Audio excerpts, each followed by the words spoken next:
Ladies and gentlemen, let's face it, the appearance tonight of the man mentioned in your program defies all earthly reality as we know it.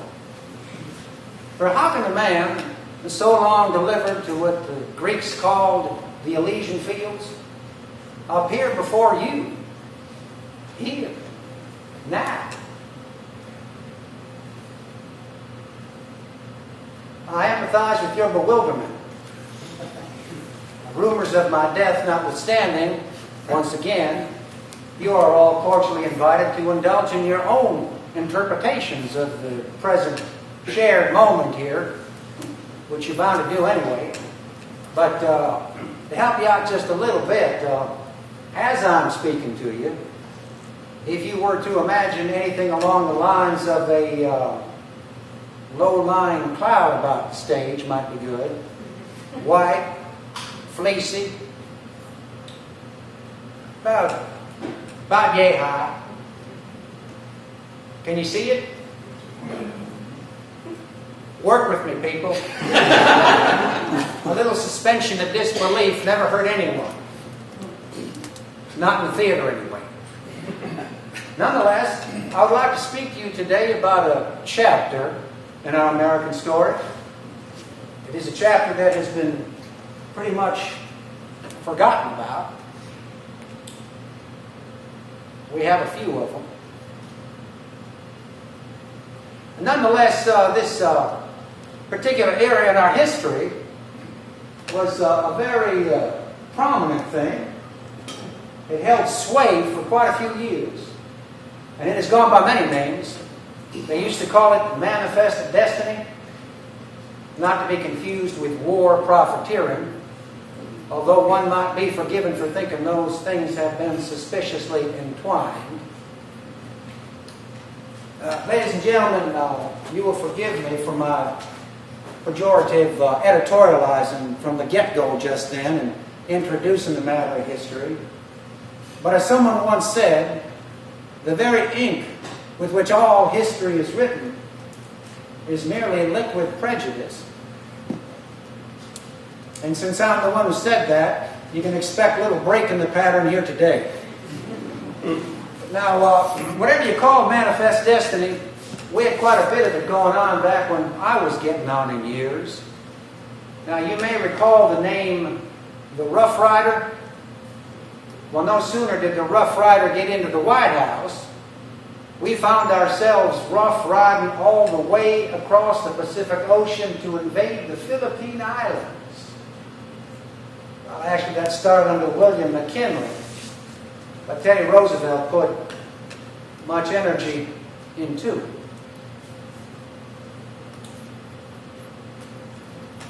In talking to you today about that particular affair, it is a troublesome thing to put to account from any vantage point.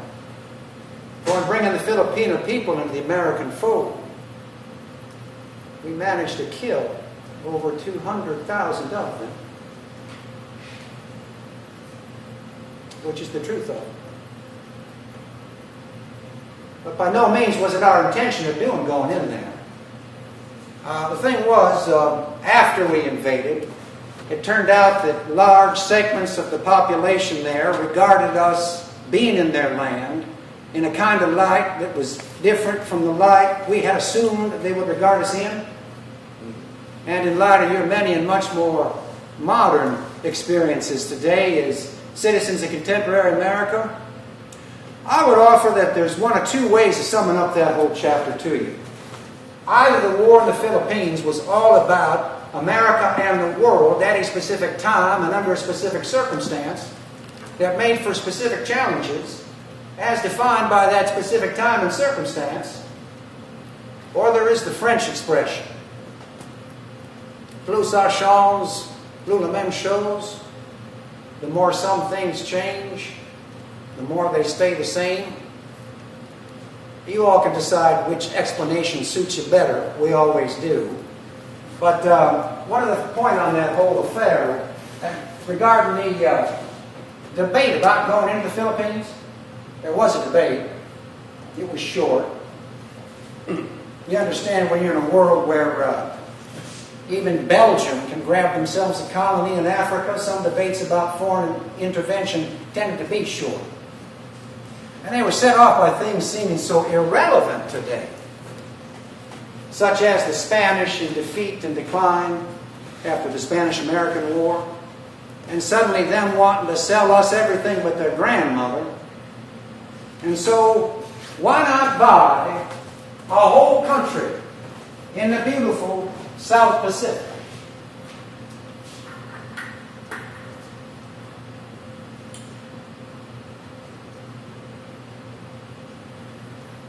There it is. Meanwhile, for many of us, the very prospect of invading the Philippine Islands seems so strangely unwarranted. Unless we were to believe in some fantastic fiction of Filipino warriors paddling 5,000 miles across the Pacific Ocean to invade California.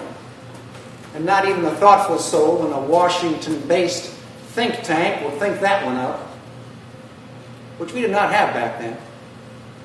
Think tanks. In fact, we did not have much experience at all with tanks of any kind, or the occasional havoc wreaked when things start seeping out of the tank that oughtn't, be they microbial or cerebral in nature.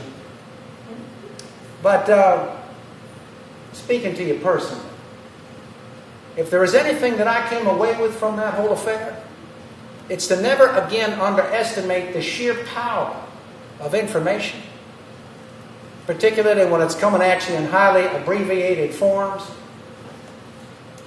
You all have that expression you use today. When a bit of information gets suddenly airborne and starts rapidly migrating into people's brains by the millions, going viral, how fitting. Well, actually, that's a turn of phrase I wish I thought it myself. I would have used it often. What we had back in my day was a little bit different. We had a man named Hearst who owned and operated a network of 88 major daily newspapers.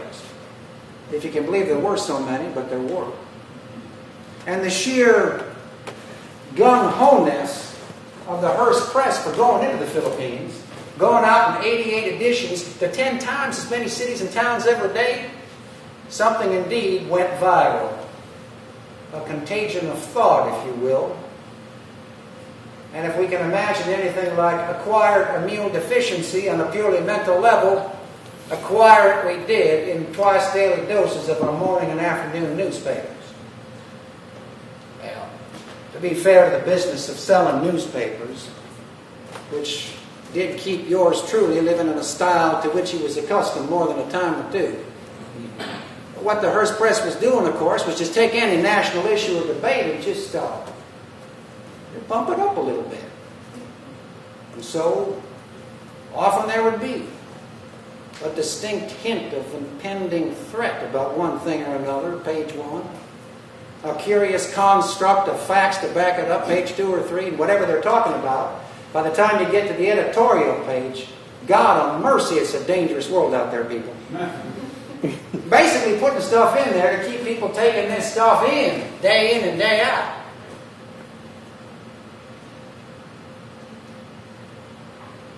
I would offer to you how lucky you all are today not to have such attention-grabbing malfeasance and nonsense flooding your way by major media outlets today.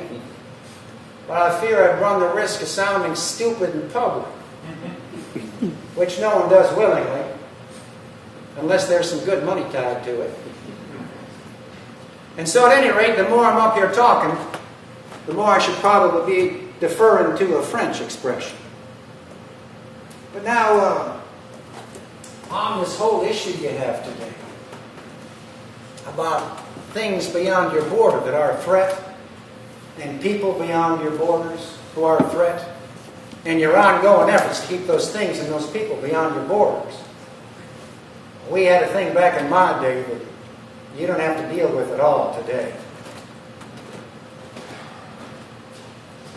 The Irish getting off the damn boats and spreading just like vermin. We can see them coming. Not to suggest that the Irish are people completely bereft of any common sense, or who are in possession of only those kinds of customs that should justly remain in exile in perpetuity. Far from it.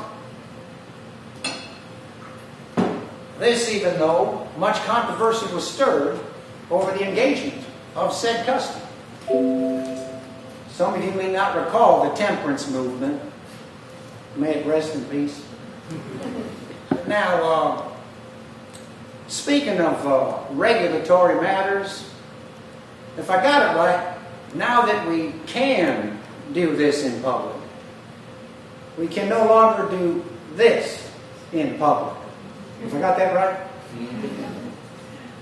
Blessed are the slow learners.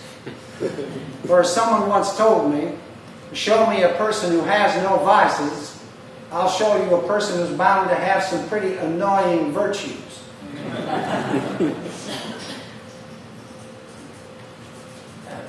Nonetheless, speaking of the media, someone was once quoted in the New York Times, that would be me.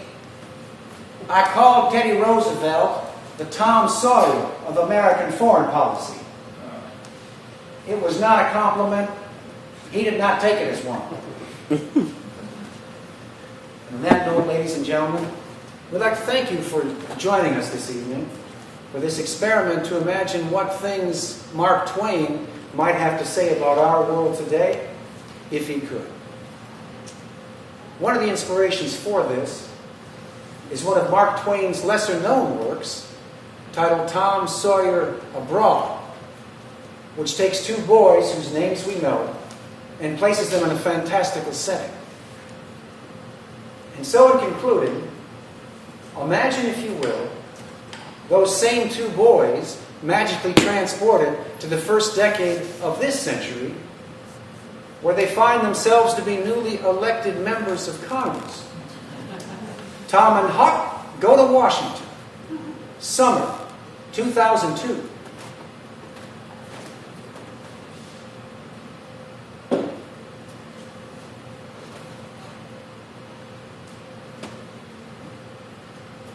Hey, Huck, can you keep a secret? Damned if I can. We're fixing to go on a crusade to Iraq. Now, I know what you're thinking. The old Tom is finally going off his head, talking about knights in armor and religion wars and all that stuff we left behind. We broke away from old England. Well, you can hang your mouth open until you're catching flies, and it don't make no difference. Because this here's a whole new kind of crusade. And it comes attached to nothing less than the rule of law. Which rule is that again? Well, I don't know everything about it yet, Huck. What it comes down to is those folks in Iraq don't have democracy, and we got to go over there and give it to them. Which means, first up, we got to regime change them. They're asking us to do that? Well, not exactly. You don't get asked to do regime change, as far as I can figure. You just got up and do these things. That's how they work. Those folks need liberating, and like it or not, we got to attack them to do it. Excuse me. Well, no, that does sound like a chunk, I know. Sounded like one big chunk to me, too, when I first heard it. But you see, Huck, there's a whole big change coming down. A whole big top-down, big-picture strategy about to be hatched. And it's coming down with all the bona fides of a genuine doctrine. Preemptive war. You start a war now to save yourself from the war that you might have if you don't start one now. I'm not following your train. Well, let me explain to you as simple as I can. You see, Huck? There's your known knowns, and then there's your unknown unknowns, and then there's your unknown knowns, and then there... Oh, shucks. There's people a lot smarter than Tom Sawyer's got this whole thing figured out. Top brass is saying this whole war is going to take 6 weeks, maybe get out 6 months. Now, the important thing for us here, once this whole thing gets hatched properly, there's going to be a vote out in Congress. Are you in? Well, I don't know, Tom. If this Iraq is the place I heard it is, So I tell you, a fella can hear some things that fairly give him the fan ties. Such as, well, such as them Iraqis is all grouped up in tribes and they can get real tetchy when you mess with them. I mean like shooting and stabbing tetchy. That's what I heard. Now looky here, Huck. It's the soft bigotry of low expectations that says brown people halfway around the world can't have democracy, same as ours. And if anybody would have told me yesterday that Huck Finn was a low expectated soft bigot, I just go tell them to swallow a frog because they're just all like. You think they would have figured out how to kill all the mosquitoes by now? Well, as Tom and Huck continue to talk about the coming vote in Congress, as things sometimes get between friends, the political turns personal.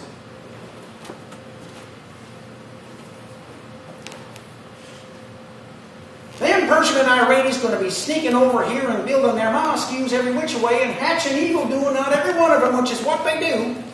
I thought you said this crusade weren't about religion. Don't confuse the issue. It's about our borders. Are you in or not? Well, since you put it that way, fella'd have to go in on it. All right. That vote comes up in Congress. I'm voting yay.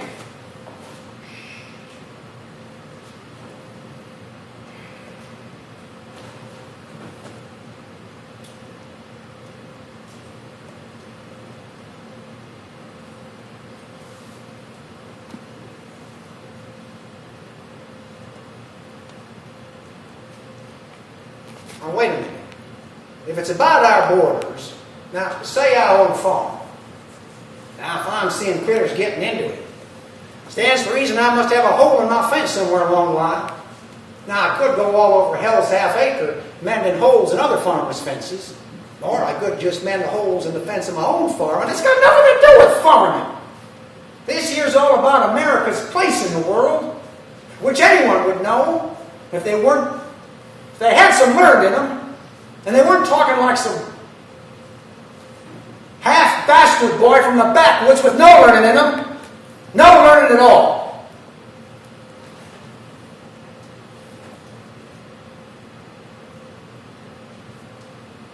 Not that. I mean, ain't no one in the world who can help who the parents are.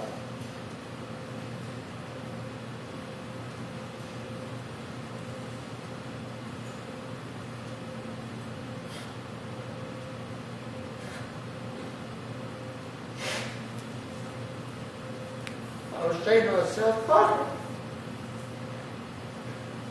I didn't mean it.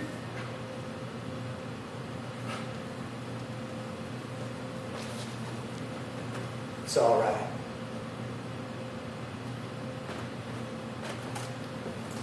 (2015).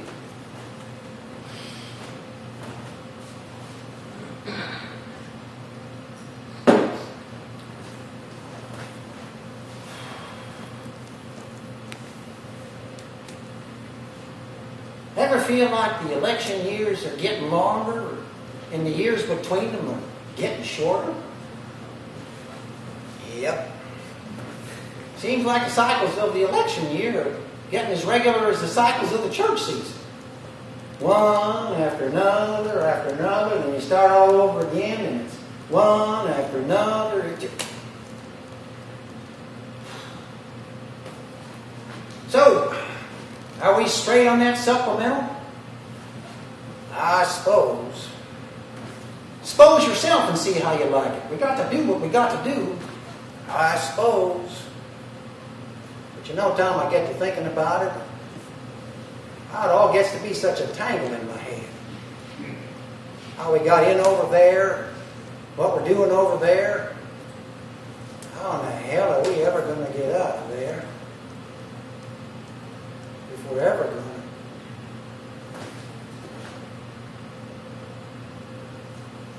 Well, we just got to keep straight who we're for and who we're against. And who we've been for all along and who we've been against all along. You see, years ago, we were for Iraq. who were against Iran, because no matter what, we're always against Iran. And then we were against Iraq. So we went in there to drive the terrorists out. We weren't there until after we went in there, but that's so much water under the bridge, because now we're for Iraq, because they're against ISIS, who are against the Assad regime in Syria, who we're against too. Then there are the Turks, who are our friends, but they got their hands in their pockets on account of the Kurds, who are against them and against ISIS.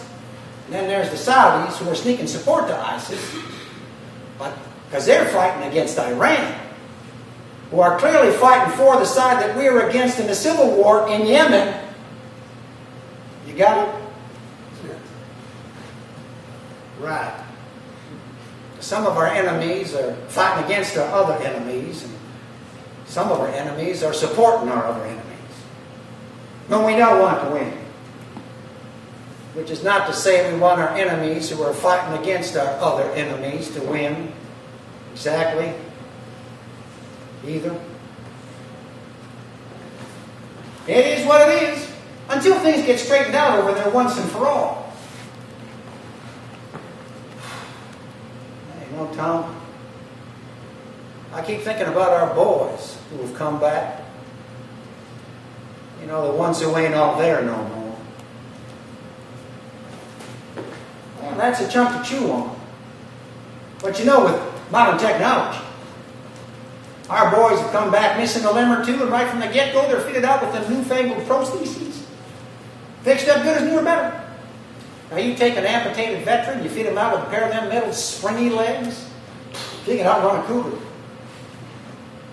In actual fact, they'd have to make a whole new category in them Olympics for runners with metal springy legs, because it just ain't fair to normal people to run against them. Technology is doing pretty good with the missing parts, that's for sure. But then there's some other ones. They come out of the combat, they ain't missing no parts at all. In fact, to look at them, it seems they ain't got hardly a nick on them. But their heads ain't right no more. Well, that's a chunk to chew on too. You know, we just got to believe there's some wounds time's going to heal. We just got to believe that. There might be a few hawks shy of a hand when it comes to believing much these days. If I didn't know no better, I'd say there's something stuck in your craw. It's this election, ain't it? Well, sort of. Well, what kind of sort of do you mean? Kind of says I ain't running for Congress anymore. What? Of all people. You should be proud to busting for as far as you got. Now, I know we're on the ropes here, but shucks, huh? You and I, we've been through tighter spots than this before. It ain't about the tight spots, Tom. Well, what's the end of it? Being civilized. I tried to fit in, but it just don't fit me, or I don't fit it. That's all there's to it. Not that things are so much better than all them other places. Hell, I know that. But around here, everybody's so dang organized at it. Fighting over whose rights is whose, and whose land is whose, and whose God is whose, and who's lying and thieving and who ain't, and who's a foreigner and who ain't. Everybody's so dang grouped up till it's like there ain't no air. I try to keep about my business, you know. Sometimes I try to get out of Washington, clear my head, see some of these big cities I ain't seen. Damned if I don't end up on the wrong side of town half the time. Every town seems to have one. There's all kinds of to-do in the streets. Sometimes over police killing young people. Sometimes over young people killing police. Sometimes over young people killing each other over whose streets is whose and whose street corners is whose. Don't make no sense to me. I try to keep about my business. Everywhere I go, something keeps telling me it's time I light out and find a new place. not be. I always said if anyone was going to light out for the territory, it'd be you. Where are you thinking of heading out to, Huck? Well, that's just it. I don't know. I don't know. Seems there ain't no territory out there no more, Tom. Not like it once was. It's all been grabbed up.